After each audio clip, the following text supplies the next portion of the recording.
తెలంగాణ సెక్రటరియట్లో తెలంగాణ తల్లి విగ్రహానికి ముఖ్యమంత్రి, మంత్రులు, అలాగే ఎంపీలు అందరూ కలిసి ఇక్కడైతే భూమి పూజ చేయడం జరిగింది. మనతో పాటుగా మాట్లాడడానికి బీసీ కమిషన్ చైర్మన్గా కొనసాగుతున్నటువంటి వక్లభరణం కృష్ణమోహన్ రావు ఉన్నారు.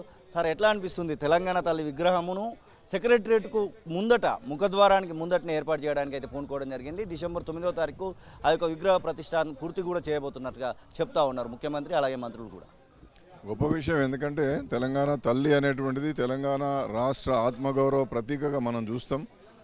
తెలంగాణ యొక్క వైభవము, తెలంగాణ యొక్క పూర్తి సార్వభౌమాధికారం ప్రతిబింబించే విధంగా ఈరోజు రాష్ట్ర ప్రభుత్వం కొత్త సచివాలయం ముందు తెలంగాణ తల్లి విగ్రహ భూమి పూజను చేయడం అనేటువంటిది చాలా గొప్ప విషయం. దీంట్లో పెద్దగా మనము వేరే వ్యాఖ్య చేయాల్సిన అవసరం లేదు.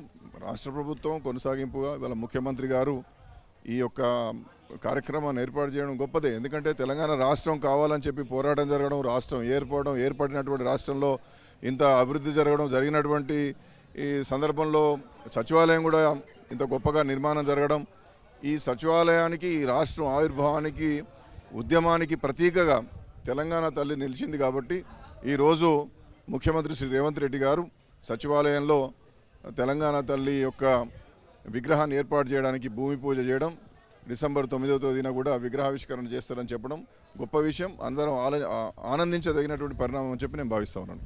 ఇంకొక మాట ఇక్కడ మాట్లాడగలో తెలియదు కానీ క్యాస్ట్ సెన్సెస్కి సంబంధించినటువంటి విషయంలో కమిషన్ చేతిలోనే పూర్తిగా పెట్టామన్నటువంటి మాట ప్రభుత్వం చెప్తా ఉంది. మీరు ఎలాంటి ప్రతిపాదనలు ప్రభుత్వం ముందర పెట్టారు? పలుమార్లు మీటింగ్స్ కూడా జరిగినాయి కదా మీకు.